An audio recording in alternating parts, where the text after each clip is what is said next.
Bienvenue sur C'est maintenant.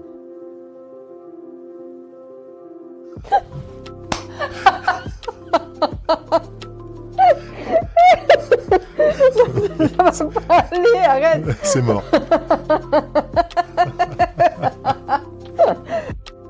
Bienvenue sur C'est maintenant.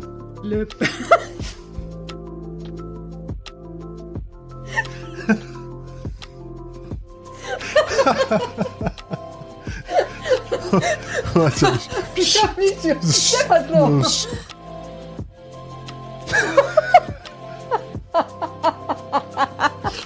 Bienvenue sur C'est maintenant.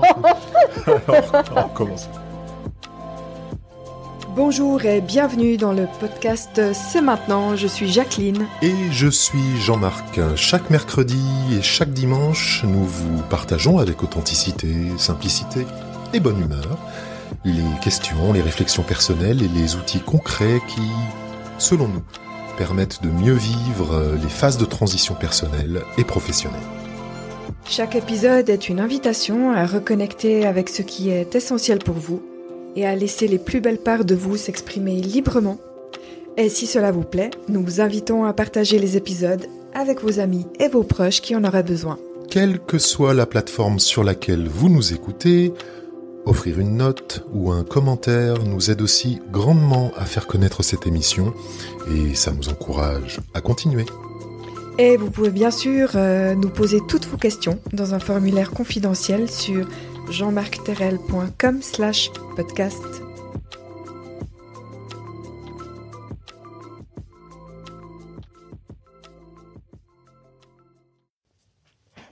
Bienvenue dans l'épisode 11 de notre podcast. Nous sommes toujours dans les fondations de la confiance en soi.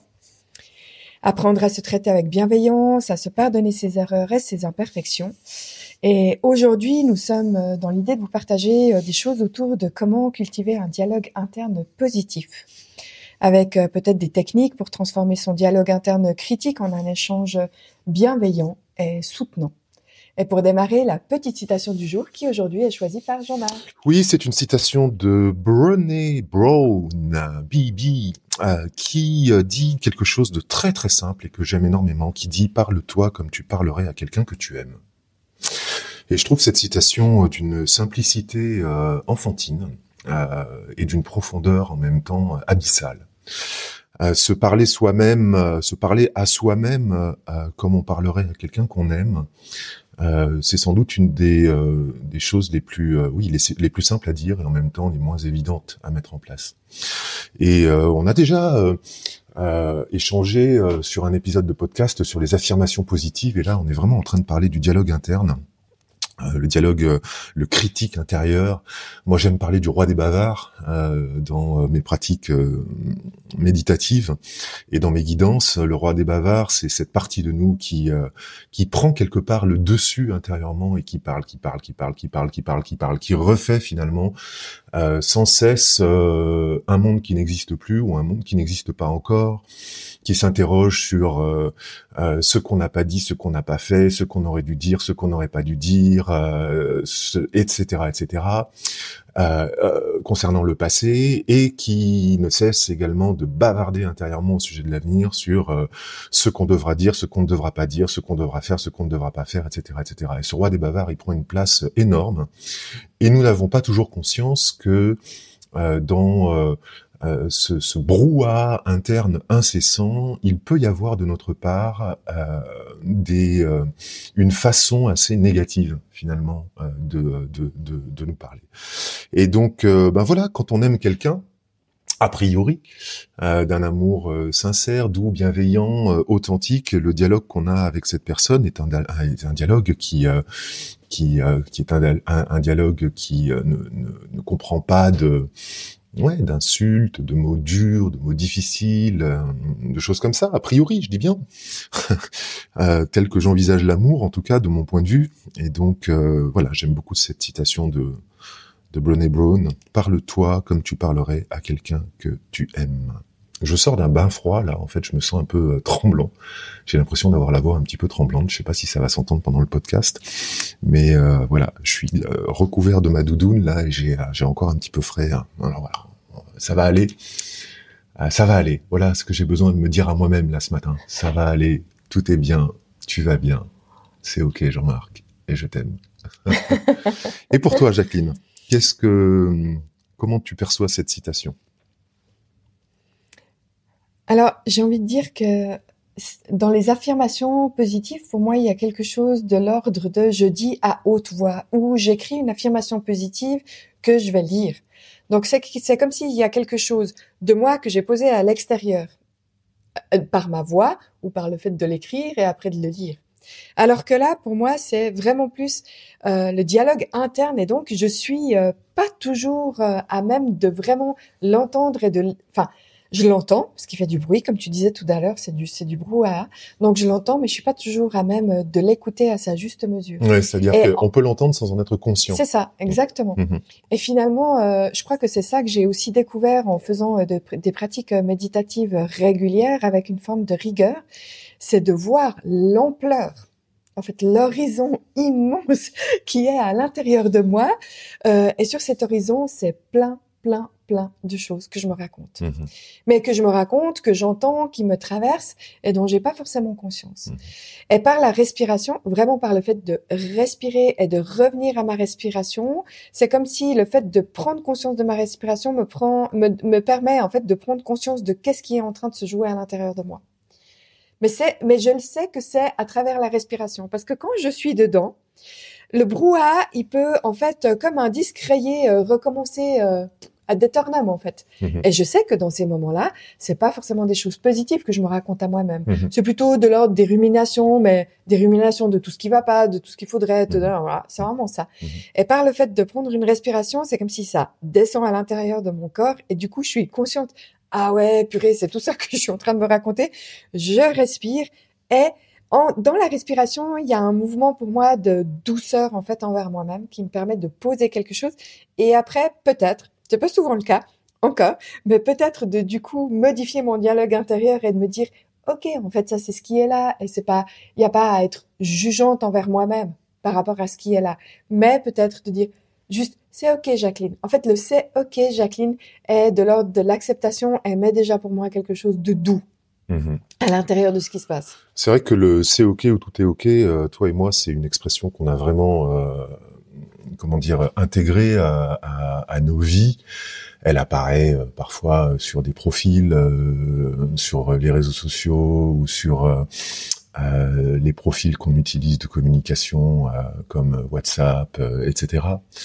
Et donc, toi et moi, c'est vrai qu'on a cette culture finalement d'utiliser comme ça des petites phrases qui vont nous permettre de modifier quelque chose à notre perception de la réalité. Et je trouve intéressant dans ce que tu disais au sujet du dialogue interne tout à l'heure. Tu disais voilà, c'est comme un disque intérieur en fait qui est rayé, qui tourne un peu sans arrêt. Et dans le livre que j'ai écrit en 2019, L'art de vivre en pleine conscience, je cite une étude qui dit que nous sommes des êtres ruminants. Alors pas comme les vaches, on rumine pas comme les vaches, mais c'est-à-dire qu'on rumine pas de l'herbe, mais on rumine des pensées. Et cette étude en fait a montré que 80% de nos pensées d'aujourd'hui sont les mêmes que celles d'hier. 80%, 80%, comme on dit en Suisse, de nos pensées d'aujourd'hui sont les mêmes qu'hier. Et donc ça nous parle finalement de notre incroyable capacité en tant qu'être humain à rester fermé finalement dans des cercles de pensée. Alors si ces pensées sont positives, bah youpi, tralala, ouhou. Mais si ces pensées sont des pensées sombres, noires, des pensées tristes, évidemment l'effet sur notre perception de la réalité est complètement différent. Et alors on peut se dire en écoutant peut-être ce qu'on est en train de dire toi et moi que oui, mais alors moi des pensées, un dialogue interne négatif vis-à-vis de moi, bah non, pas tellement. Et pourtant, ce dialogue interne négatif, on peut même parfois l'entendre à l'extérieur. C'est-à-dire que peut-être vous-même, vous avez déjà remarqué avec des personnes de votre entourage, dans une situation donnée, quelqu'un qui se dit ah putain mais je suis trop con quoi. Ah mais quel débile. Ah mais en parlant de soi, en menant une action, en faisant une action, en disant voilà, ce genre d'expression, je suis trop con, mais quel débile, de toute façon j'y arriverai pas, ce genre de choses qui vont sortir un petit peu comme des soupirs, des façons finalement de se parler intérieurement à soi-même, mais à voix haute. Voilà. Et qui vont permettre de prendre conscience que finalement, nous avons parfois une tendance à nous critiquer de façon extrêmement sévère pour les moindres erreurs ou pour les moindres imperfections qui sont les nôtres. Alors moi, je me sens pas tellement touché par cet aspect-là, mais je sais que c'est quelque chose de très présent et que j'ai observé très souvent et que j'observe encore d'ailleurs dans la vie de certains de mes proches. Après, il y a aussi toutes les expressions, quand je t'entends, en fait, tu sais, je suis trop con, mais quel débile, non, mais n'importe quoi. Il y a aussi toutes ces petites phrases, mais comment ça me prend la tête, comment ça me gonfle.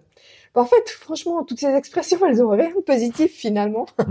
Alors, elles démontrent bien comment tout le ruminement intérieur, il prend de l'espace, parce que quand on dit ça me prend la tête, c'est que vraiment, puis en général, t'as encore le non-verbal qui va avec, c'est-à-dire on se tient la tête avec. Et du coup, tout ça, c'est pas hyper positif ni hyper doux envers soi-même, à vrai dire. Vraiment pas. Moi, je me sens plutôt, je vais dire ça, je me sens touché ou j'ai été touché pendant très très longtemps par une immense difficulté à reconnaître et à célébrer mes propres succès, mes propres progrès. Alors, je pense que c'est lié à ce côté perfectionniste qui est le mien et dont j'ai déjà parlé à différentes reprises, à plusieurs reprises. Et donc avec cette espèce de perfectionnisme, cette tendance au perfectionnisme, il m'est souvent arrivé de me critiquer, c'est ça, un peu pour c'est pas tellement de me critiquer, non, c'est d'avoir de la difficulté plutôt à reconnaître mes succès, ou alors de la difficulté à m'entendre dire des félicitations. Alors tu vois là, c'est marrant parce que dans ce podcast aujourd'hui, je vais en parler très clairement en fait. Dans ce podcast aujourd'hui, alors j'ai dit tout à l'heure que j'étais tremblant. Que tu te sens tremblant. Je me sens tremblant, mais je me sens même hésitant dans ma façon de parler. Donc alors je sais pas si vous écoutez ce podcast depuis le début, vous verrez peut-être la différence. Et donc là, je suis en train d'observer comment mon critique intérieur est en train de se dire « Ah non, mais c'est pas ok, il faudrait le refaire. On arrête là, reprenons cet épisode de podcast. T'es pas au meilleur de ta forme, ta voix est pas posée comme il faut, t'es hésitant, etc., etc. » Donc il y a quelque chose en moi, en fait, intérieurement, qui aurait envie de dire « Stop, quoi. Maintenant, ça suffit. » Et pourtant, je vais continuer. J'ai même un chat dans la gorge.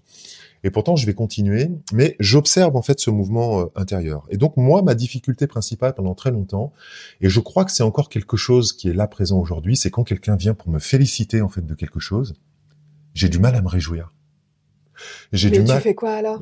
Je fais rien de particulier, j'entends, j'ai appris à remercier, à sourire, mais c'est comme si intérieurement, j'étais pas forcément connecté à une émotion de joie ou à une émotion de reconnaissance, de gratitude sur le moment. Tu vois, et je pense que c'est lié à mon histoire, c'est lié à cette tendance au perfectionnisme qui a été la mienne, et puis c'est lié, je pense aussi à cette histoire avec ma maman, qui est un personnage central dans la constitution de l'homme que je suis devenu, qui avait tendance en fait quelque part, comment je pourrais dire ça, à flatter mon ego d'ado, de jeune adulte sur tout un tas de choses et auprès des gens, etc. Et j'étais toujours extrêmement gêné par la façon très flatteuse, en fait, que ma mère avait de me présenter ou de parler de moi, finalement. Ça me mettait extrêmement mal à l'aise. Et je crois que encore aujourd'hui, lorsqu'on vient me féliciter parce que j'ai réalisé tel ou tel projet, parce que j'ai accompli telle ou telle chose, il y a quelque chose en moi qui est pas ok.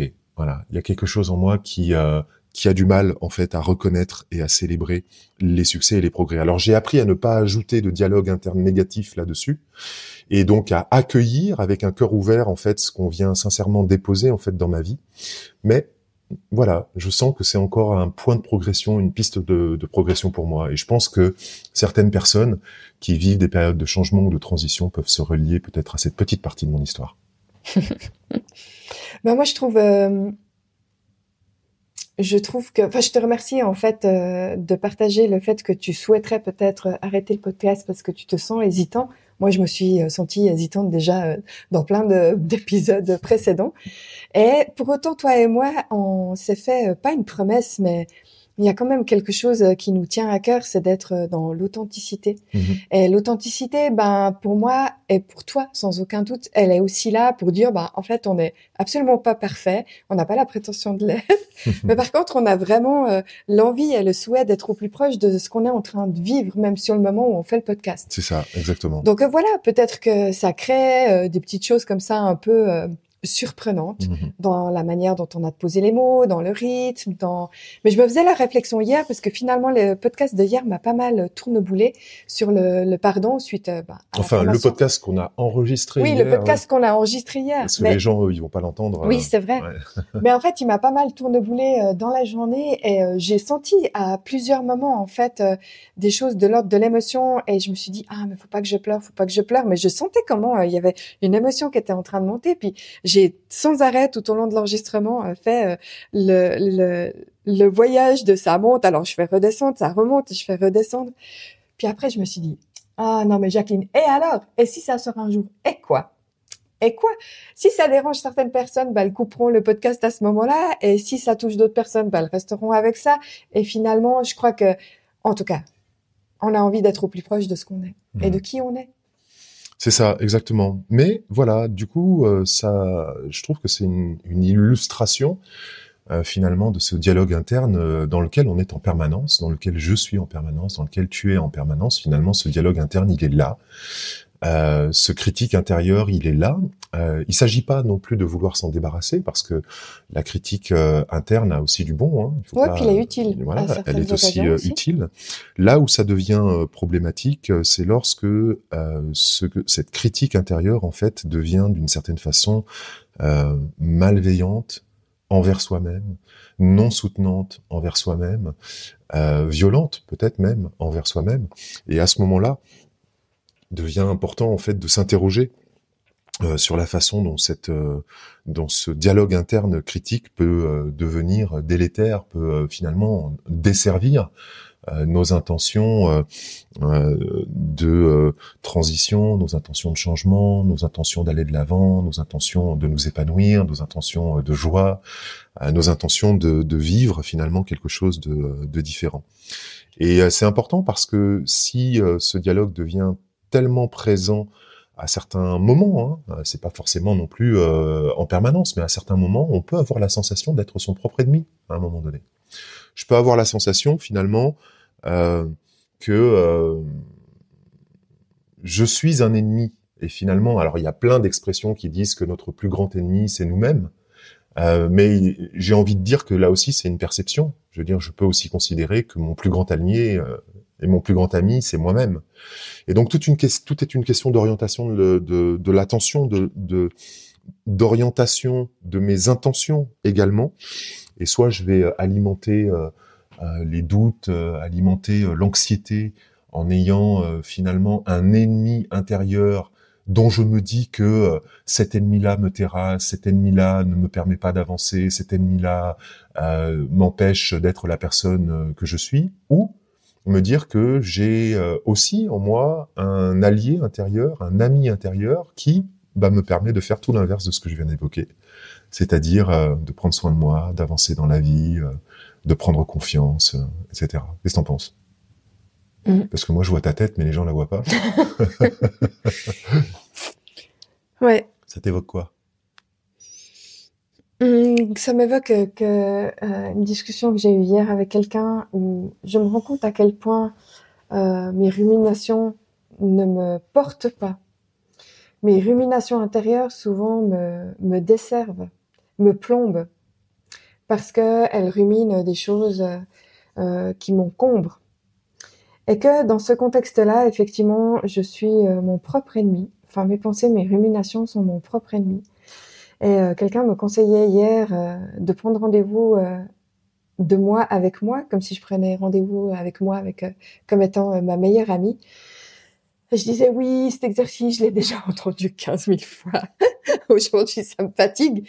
Puis finalement, enfin voilà, ça c'était la première sensation. Puis après, je me suis dit, mais ok, alors il me fatigue, je vais quand même, parce que voilà, j'ai à cœur d'être bonne élève, je vais quand même essayer. Puis je disais à cette personne, ok, d'accord. Je vais une fois par semaine dans mon agenda noter que j'ai rendez-vous avec moi-même. Donc je riais à l'idée d'écrire dans mon agenda, rendez-vous avec Jacqueline à 16h. Et franchement, au moment où je me suis imaginé écrire dans mon agenda rendez-vous avec Jacqueline à 16h, il y a quelque chose qui s'est posé en moi, puis je me disais, ah, yes, enfin un moment de rencontre juste avec moi où je dois rien à personne, où je peux vivre ce que j'ai à vivre, où je pourrais peut-être pleurer tout ce que j'ai à pleurer et personne ne me verra, personne ne m'entendra parce que j'ai juste rendez-vous avec moi-même. Et en fait, c'est ça aussi que je souhaite à mes meilleurs amis, c'est quand je suis en présence avec eux et que je les aime de tout mon cœur, c'est de leur offrir cette présence-là où ils peuvent être eux-mêmes, sans qu'il y ait de questions, sans qu'il y ait de conseils, sans qu'il y ait de mots parfois, d'être juste dans l'accueil avec un câlin, d'être juste présent avec une présence qui est posée à côté. Puis je me dis, qu'est-ce qui fait que c'est si compliqué de m'offrir ça à moi-même? Et c'est vraiment pas simple parce que finalement, j'ai appris tout au long de ma vie, enfin, j'ai appris et j'ai ancré ça à l'intérieur de moi de prendre d'abord en considération les besoins des autres avant de prendre en considération mes propres besoins. Donc voilà, je lutte en permanence avec ces pensées parce que je sais que ces pensées que j'ai à l'intérieur de moi, donc ce dialogue critique interne, je lutte en permanence parce que je me rends compte la place qu'il prend et je lutte en permanence pour le remplacer par des choses plus légères, plus positives, plus douces. Et c'est vraiment, en tout cas pour moi, à l'heure actuelle, encore un exercice pas simple. Ouais, et peut-être que ce que j'ai envie de dire, c'est que peut-être que la lutte devrait cesser. Pour moi qui suis un pratiquant de pleine conscience euh, assidu, on va dire, j'ai remarqué à quel point la lutte contre ses propres sensations, contre ses propres émotions, contre ses propres pensées, finalement est contre-productive d'une certaine façon. Et comment l'acceptation, la reconnaissance du fait que, ok, c'est difficile, ok, j'ai ces pensées qui sont là, ok, il est en train de se passer ceci et cela dans ma vie, ok, c'est compliqué, ok, je suis fatigué, ok, j'aimerais avoir plus de temps pour moi, etc., etc.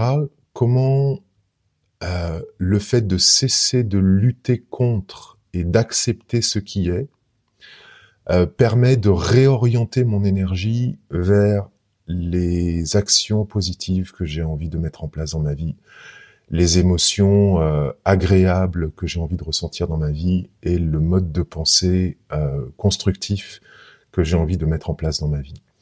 Et je dis ça parce que voilà, il peut y avoir effectivement cette lutte qui est là pour essayer de remplacer quelque chose, mais quand je lutte, je m'oppose. Et finalement, en luttant contre soi-même, eh bien, on s'oppose à soi-même. Donc finalement, c'est un peu, essayons de mettre un coup de poing contre un mur, sachant que ce mur, c'est moi. Bah, l'énergie négative que j'envoie contre ce mur, bah, finalement, c'est vers moi que je la renvoie. Et alors, je sais que c'est subtil, mais cette pratique de la méditation, de la pleine conscience, me permet. Alors, tout n'est pas parfait, bien entendu, hein, et il y a des moments où mes pensées me surpassent, tu le sais d'ailleurs, hein, et je le sais aussi. Il y a des moments où mes pensées me surpassent, il y a des moments où, voilà, je traverse des nuits un peu d'insomnie, il y a des moments où je me sens submergé par mes pensées tellement ce mécanisme est fort. Donc, je suis pas en train de dire que c'est magique. Ce que je suis en train de dire, c'est que en cultivant petit à petit une plus grande acceptation des choses telles qu'elles sont, c'est ce qui est là. Donc inutile de lutter contre, c'est ce qui est là. J'accepte ça, je reconnais ce qui est là. Ça va me permettre plus rapidement finalement de mettre en place les actions que j'estime être utiles pour pouvoir amener du changement dans ma vie. Et ça marche avec le fait de reconnaître les mots en fait qui parfois sont ceux que je vais utiliser dans mon dialogue interne vis-à-vis de moi-même, ou vis-à-vis des autres, hein, mais vis-à-vis de moi-même. Et je vais pouvoir, de ce fait, en reconnaissant ce qui est là, en accueillant ce qui est là, en cessant de lutter ce qui est là, choisir de façon beaucoup plus consciente des expressions qui vont me soutenir, qui vont m'auto-valoriser. Et ça, c'est peut-être une des premières pistes que on pouvait donner à nos auditeurs et à nos auditrices.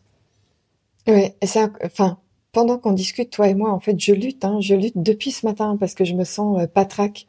Je me sens dans une immense fatigue. J'ai un immense coup de mou, mais vraiment. Et si j'écoute mon besoin, qui est en fait pas du tout difficile à identifier. On arrête là. Merci, messieurs, dames. C'est la fin de ce 11e épisode. On se retrouve la prochaine fois. Bye bye. Non, c'est même pas ça, Non, en c'est fait. pas ça. Non, c'est pas ça. Non, parce que il y a quelque chose qui me met toujours en joie dans nos moments de partage, en fait, vraiment. Même si des fois j'ai de la peine à démarrer, comme ce matin, tu me disais, allez, Jacqueline, oh, un peu de... Puis j'étais là, oui, oui, oui, ça vient, mais il y a toujours quelque chose quand même qui me met en joie. Non, mon besoin, il est pas là. Mon besoin, il est de terminer l'enregistrement de ce podcast. Et dans le fond, et je me connecte là vraiment à la femme que je suis, mais dans le fond à la petite fille intérieure. Là, j'aurais juste besoin en fait de dire, ok, en fait, je me sens vraiment patraque, j'ai vraiment besoin de dormir, donc ok, à la place d'arriver à 9h ou à 10h au travail, je vais arriver à midi. Parce que si je force absolument pour arriver à 10h, en fait, je vais que traîner de 10h à midi et potentiellement de midi à 18h30 à la fin de la journée. Donc, je vois comment je lutte et comment finalement je peux, dans le choix des mots que j'utilise, me dire soit non, Jacqueline, ça va pas le faire. En fait, t'as plein de choses à faire et c'est vrai, il y a des échéances à tenir.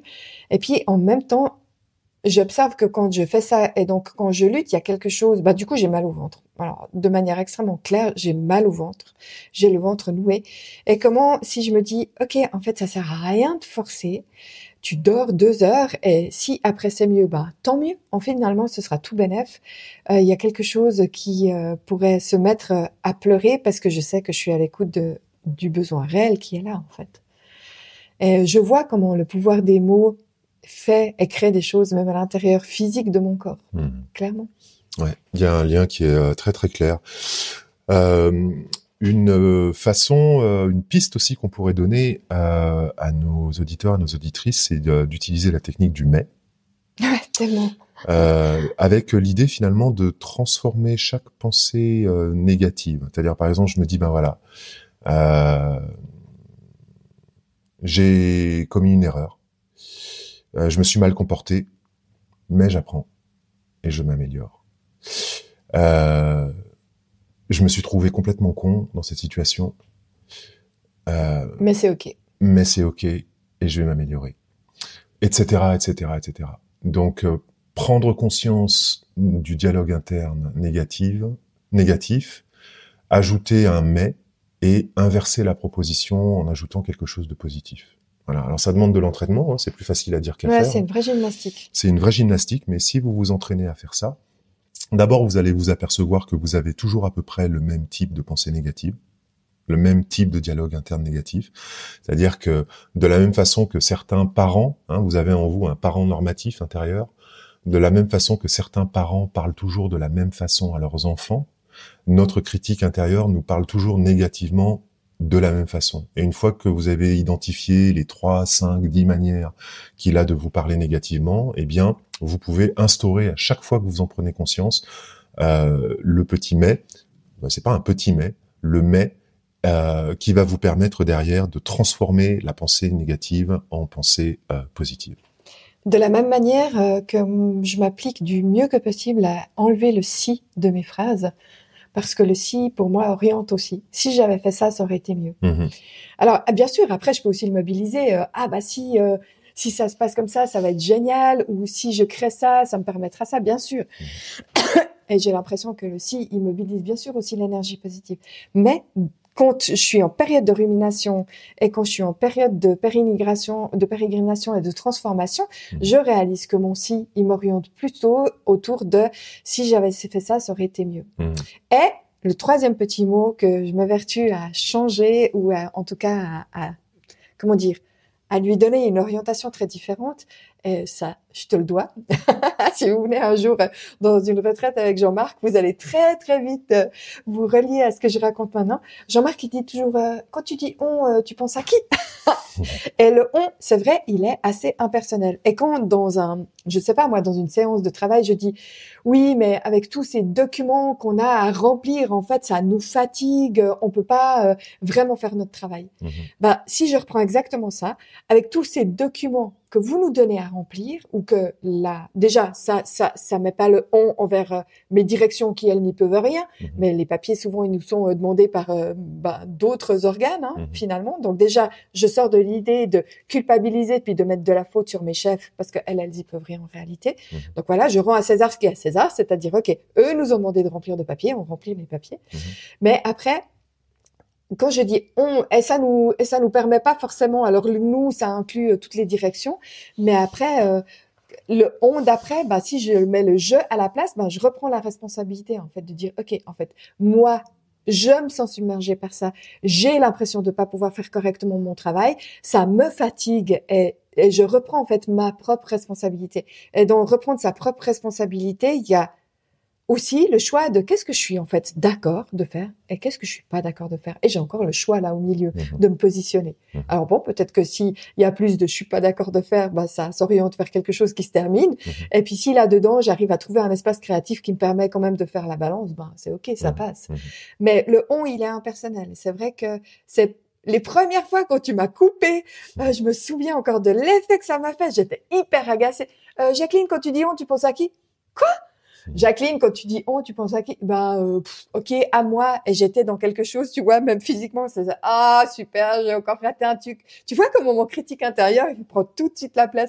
Super, j'ai encore raté un truc. J'ai encore mal fait. J'ai encore mal fait. Voilà, ça c'est vraiment, tu disais, hein, souvent le critique, il vient exactement nous raconter toujours les mêmes choses. Et moi, c'est là-dedans. Clairement, je suis pas là à hauteur, j'ai pas assez bien fait, j'aurais pu faire mieux. Et pourtant, c'est un truc que j'utilise aujourd'hui et je prendre la responsabilité de mon propre jeu intérieur et extérieur, physique, émotionnel, mental.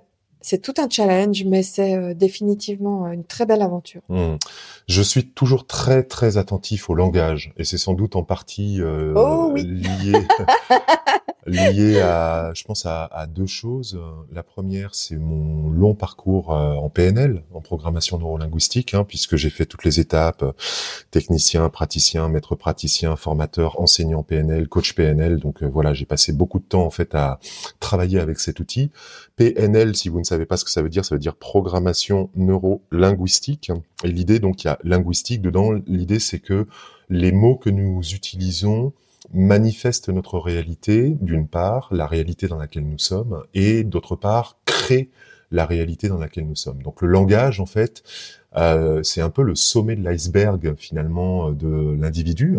Le langage, celui qu'on entend quand quelqu'un parle, on n'entend pas le langage interne, mais on peut l'entendre poindre par endroits dans les mots qui sont utilisés. Donc je suis très très attentif à ça, et je sais depuis fort longtemps que en modifiant le langage, eh bien, on peut modifier en fait des choses intérieurement. Ça, c'est clair et net pour moi.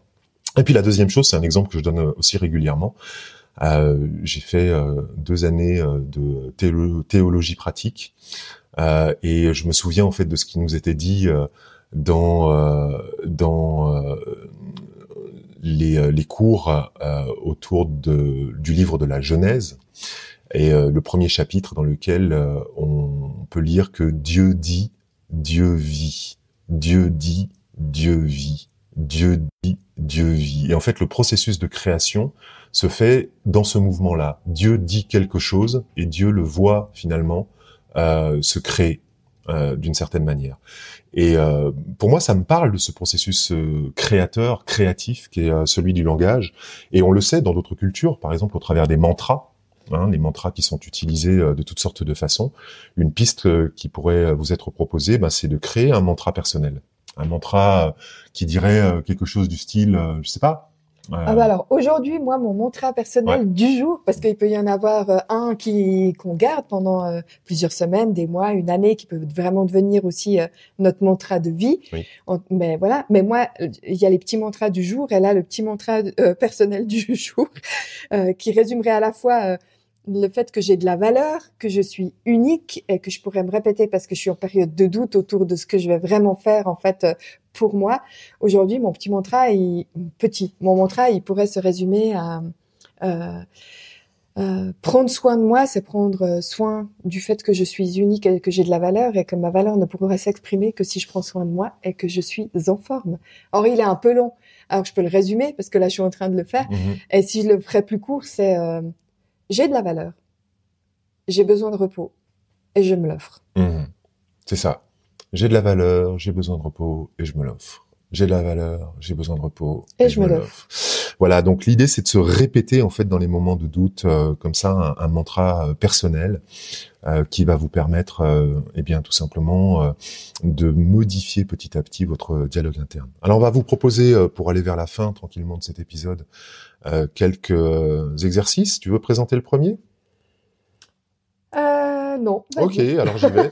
Donc le premier exercice qu'on vous propose, c'est l'atelier du scénariste. Imaginez que vous avez un scénariste intérieur, parce qu'en fait, moi c'est une des choses que dont j'ai pris conscience avec la méditation pleine conscience, c'est que je suis à la fois l'auteur, le scénariste, l'acteur et le spectateur de mes propres pensées et de mes propres émotions.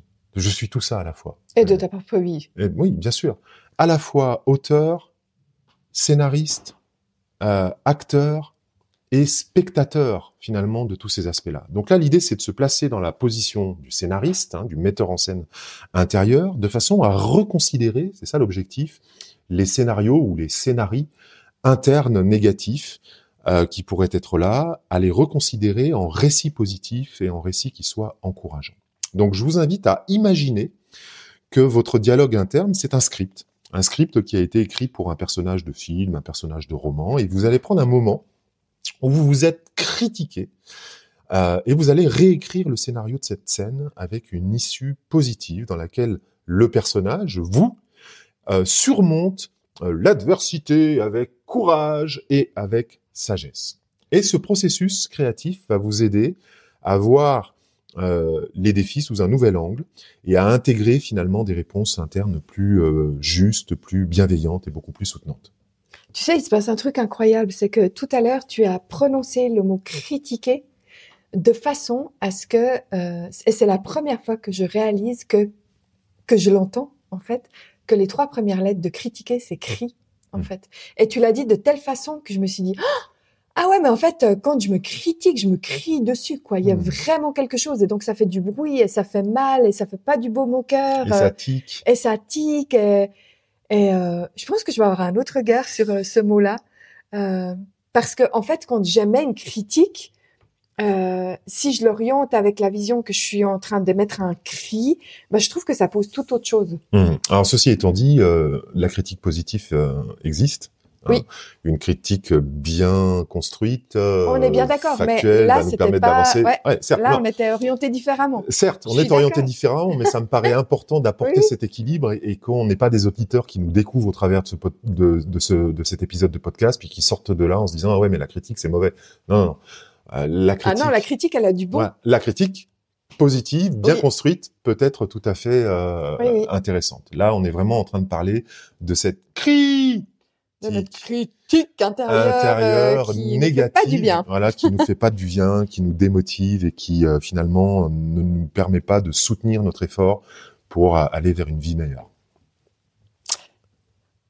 Deuxième exercice ? Ouais, un deuxième exercice. L'idée, c'est de prendre, je sais pas, si vous avez à la maison des journaux, des bouts de tissu, des papiers de différentes couleurs, peu importe, vous pouvez prendre tout ce qui vous tombe ça peut être des apis, ça peut être, toutes sortes de choses.